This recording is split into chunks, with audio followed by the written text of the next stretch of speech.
के 3 बेटे थे। पति खूब अच्छा कमाता और बड़े घर के ऐश सब था मोहिनी के जीवन में। लेकिन एक चीज जो नहीं थी वो थी सुकून। मेरी बहन और मेरा भाई दोनों गरीब, लेकिन मैं मेरे पास तो नोट की बरसात है। तभी मोहिनी की बहन बीना उसके दरवाजे आ जाती है। अरे मोहिनी, कैसी है? मेरे घर में ना सिलेंडर खत्म हो गया है। तेरे पास तो इतने पैसे हैं, भरवा देना मेरा सिलेंडर। पैसे जैसे ही आ जाएंगे मैं दे दूंगी। तभी मोहिनी का पति राकेश आ जाता है। क्या है बिना, ये अपने घर की परेशानी हम लोगों के घर ना गाया करो। तुम्हारी बहन को तुम लोगों पर तरस आ जाता है और वो पैसे देने लग जाती है। मुझे ये बिल्कुल पसंद नहीं है। ओ जीजा जी, नहीं, मैं तो वो बस अच्छा, मैं चलती हूँ। वीना वहां से चली जाती है। उसके जाने के बाद अच्छा किया जो आपने सुना दिया। अरे न जाने क्या सोचकर मेरे घर आ जाती है कि जैसे यहाँ तो भंडारा भरा है। अरे कितना तो दे दिया। अच्छा जी, जरा 1000 तो देना। वो बिन्नी दीदी है ना, उनके घर जा रही हूँ। उनका पोता हुआ है तो मुंह दिखाई दे दूंगी। हाँ, उन लोगों के आगे तो शो ऑफ किया करो। वो खुद को बड़ा अमीर शो करते हैं ना, दिखा दे कि तू भी किसी से कम नहीं है। हाँ जी, इसी के लिए तो जा रही हूँ। मोहिनी तैयार होकर अपनी बुआ की बेटी के घर जाती है, जहाँ उसके पोते का कार्यक्रम चल रहा होता है। वहाँ वीना भी आई होती है। अरे वीना, क्या जरूरत थी यहाँ आने की? तेरे घर पर गैस नहीं है तो वो भरा लेती। क्या करूं मोहिनी, बुआ को बुरा लग जाता नहीं जाती तो। वैसे मेरे पास एक जोड़ा बच्चे का कपड़ा रखा था, वही अपनी चांदी के पायल के साथ देने जा रही हूँ। घर पर गैस थी नहीं, सोचा परिवार यहीं खाना खा लेगा, बाकी सुबह का सुबह देखा जाएगा। मोहिनी को बहन पर दया आ जाती है। वो पर्स से 1000 रुपए निकाल कर दे देती है। ले बिना, लेकिन पैसे वापस कर देना, तेरे जीजाजी हिसाब लेते हैं।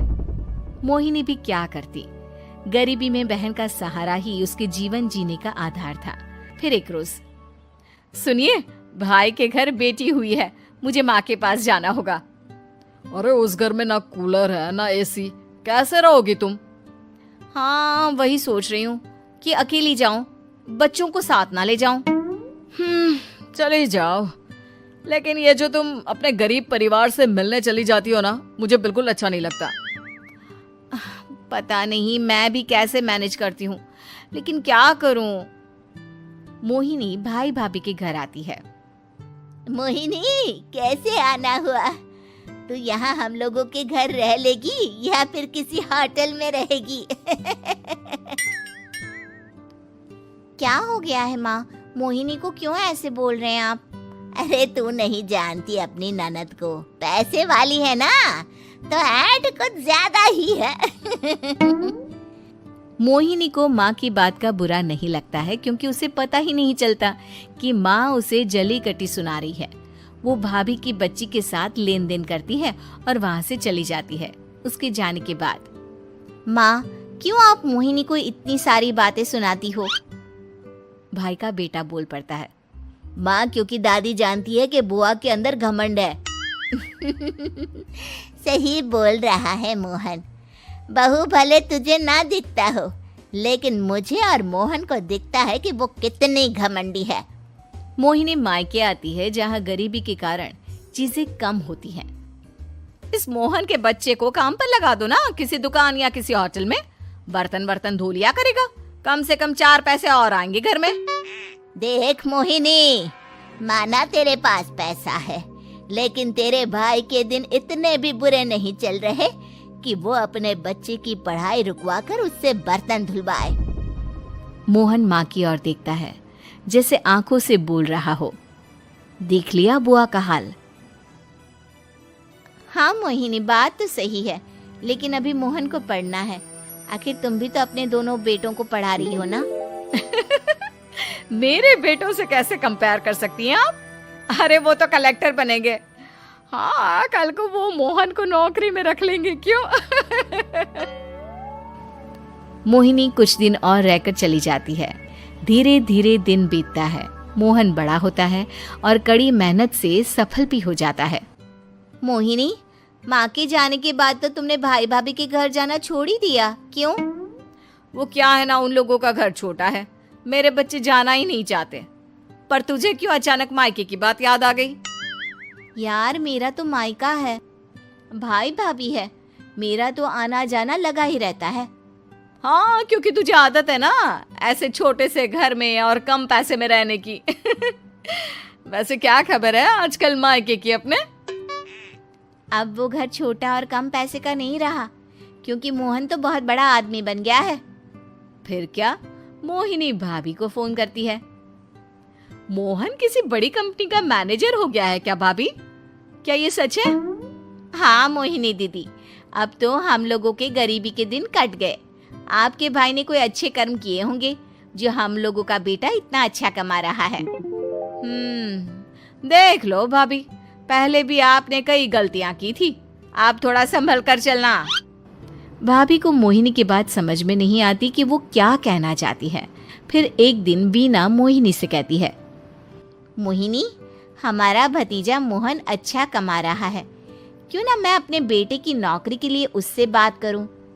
अरे बुआ का बेटा है, ये सोचकर मदद तो करेगा ना? हाँ हाँ, क्यों नहीं करेगा, उसके बुरे दिन में तो हम भी खड़े थे।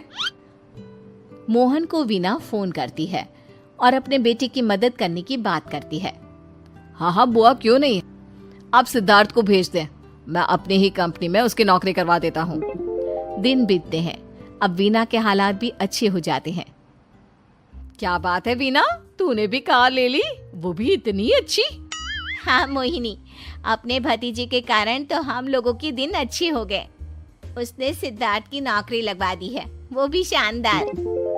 ठीक है, लेकिन पैसे ख्याल से खर्च करना। वो क्या है ना, पैसे आने आसान है लेकिन संभालने मुश्किल। मोहिनी घर पर अपने पति से बात करती है। देखो ना, सबके पास पैसे हैं, एक वक्त था जब मैं ही अमीर हुआ करती थी। लगता है कि ज्यादा दिन नहीं रह पाओगी, मेरी नौकरी को कुछ साल ही बचे हैं और तुम्हारे दोनों लड़के निकम्मे हैं। उन लोगों को बोलो ना कि नौकरी करे। तभी वहाँ मोहिनी के बेटे भी आ जाते हैं। अरे हमें क्या मोहन समझा है जो दिन रात गधे की तरह काम करते रहे? खैर, दिन फिरते हैं और मोहिनी के पति की नौकरी भी खत्म हो जाती है। मोहिनी क्या करे, थोड़े से पैसे में गुजारा नहीं हो रहा है, तो क्या करे, मेरी समझ में कुछ नहीं आ रहा। मोहन को बोलो ना कि वो इन दोनों के लिए नौकरी देखे, जैसे सिद्धार्थ के लिए नौकरी देखी है। मोहिनी क्या कहती, उसे अपने वो दिन याद आ जाते हैं जब उसने भाभी से मोहन को नौकर बनने की सलाह दी थी। क्या हो गया, क्या सोच रही हो मोहिनी? यही कि वक्त कभी भी किसी का भी पलट सकता है, ऊपर वाले से डर कर रहना चाहिए।